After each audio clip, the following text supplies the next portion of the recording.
in the political world, power is the only ingredient to actually get something done. And the Republicans refuse to actually take it when they have it, except for maybe the governor of Florida and the Surgeon General of Florida, who have actually used their power to really go after and get the things done they want. But you look at Indiana, you look at Alabama when we had Kay Bailey Hutchinson down there, or whoever the hell her name was.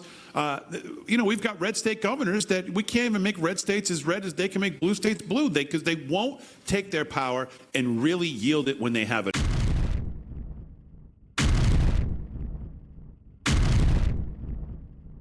Thinking about where I wanted to start tonight, I'm going back to Virginia.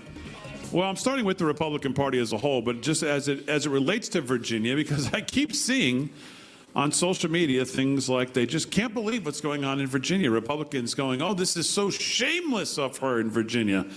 And I keep thinking to myself, there's no way that they can actually at this point believe that the Democrats in Virginia and Abigail Spanberger thinks or worries about whether people think it's shameless that they're taking their power and just running circles around the and they're taking it and driving the whole state off of a cliff. And it got me to thinking about, we've been talking about this now for at least a week or two. I mean, I've been talking about it for 11 years doing the show, but we've been talking about it specifically in the last couple of weeks. And then I saw this from Nathan Stone today in the Federalist. We can exercise power, or we can allow our enemies to exercise it. Choose wisely, Republicans, because you'll keep losing until you realize that power isn't evil. And he says, unless Virginia voters reject the new congressional district maps created and passed by the legislature and signed by the quote-unquote moderate Democrat governor, which is a joke, Republicans are set to lose 4 congressional seats that they currently hold. The new map only allows 1 of Virginia's 11 districts to be represented by a Republican, despite Republicans representing almost half of the Virginia electorate. Seriously? Stone cold seriously. Meanwhile, Republicans in Indiana refused to redraw their congressional maps because of their principles. And he says, you contrast Indiana and Virginia, this gets to the heart of what is wrong with the GOP, and this is their biggest problem. Too many Republicans and conservatives seem to think that exercising the slightest hint of power when they win it is tantamount to putting on the one ring of Sauron from the Lord of the Rings. It's too dangerous to touch. It's not a good setup. It's only dangerous. It's only corrupting. It's only unconstitutional, and we should never, ever test it.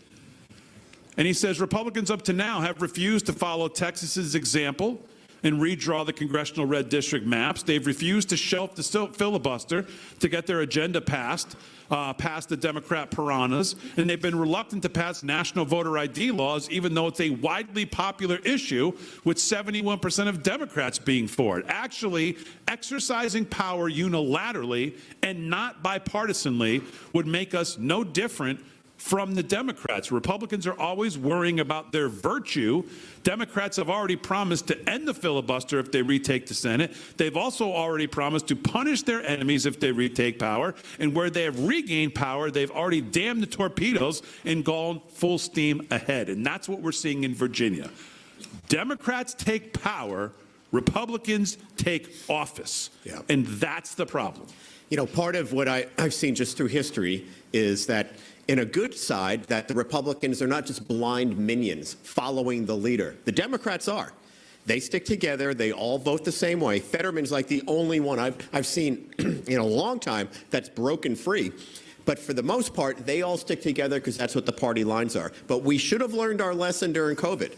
The Democrats ate our lunch during COVID with changing of all the voting rules and all the things that they changed in state by state by state. And that's what we got. We got a corrupt election in 2020, and it's because of all those things we did. And the Republicans were not ready for it. I think part of our problem is we're free thinkers, and they don't unify in the way that they need to, and that diminishes the power. And it's very, very sad to see. This redistricting thing, we might do really well in the midterms, but we're going to lose because of all this nonsense they're pulling, and we're not able to stop them. So they got to get their act together here. The future of this country is at stake. Yeah, it's pretty crazy when you consider, according to this, Democrat Kamala Harris won less than 52% of the state in Virginia, but her party controls 91% of the congressional seats, or will control those seats under the map that they're trying to put through. Now, thankfully, a state judge blocked it for the moment, so we'll see if it survives.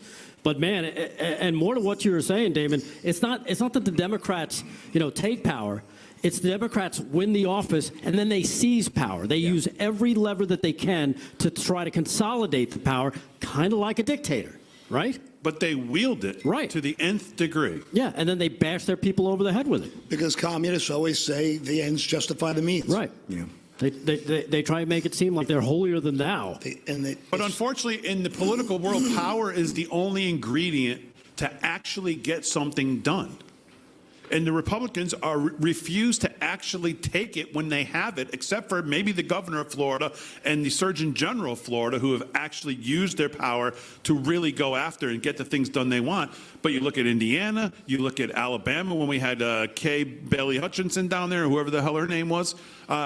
We've got red state governors that we can't even make red states as red as they can make blue states blue, because they won't take their power and really yield it when they have it. Again, Democrats take power, Republicans take office, and they worry about kumbaya issues, Kev.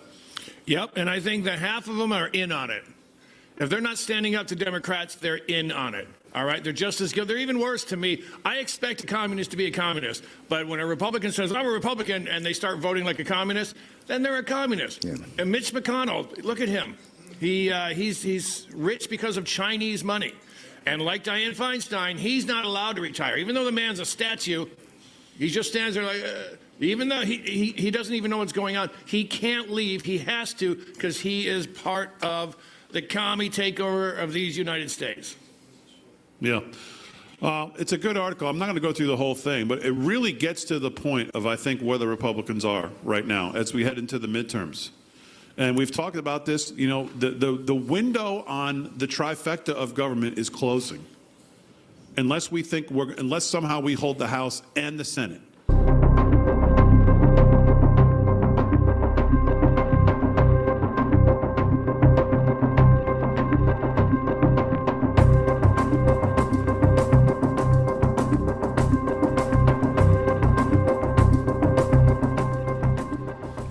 No, we still have holdouts. Who are the holdouts? Tom Tillis, Lisa Murkowski. Usual suspects. I think Collins just said she's going to support it. Collins today said that she thinks she'll take a look at it and maybe support it, which I think with her it would make 50. 50, and then J.D. Vance, 51. J.D. Vance would be the breaking, Yep. But it shouldn't get to that. It should never get to that. But Tom Tillis is still a no. Lisa Murkowski is still a no. I think John Thune is still a no. There's 4 of them, I think. If they're not in on it, then they're still they're weak. They're weak people who are afraid someone's going to call me a racist. It says right there, it's the Jim Crow 2.0. Yeah, they're worried about what the Washington Post is going to write or the New York Times is going to write. Isn't the Washington Post throwing people out the door? Yeah, pretty by much. the hundreds. Yeah. Why would anyone care about them? But they do. They always have. What are they going to say? I don't want to be on TV. I don't want to make me look bad. Fear. Yeah. Yep. Weakness. Yeah. Again, we can exercise power or we can allow them to do it when they take it back, because they will yield it, as we know.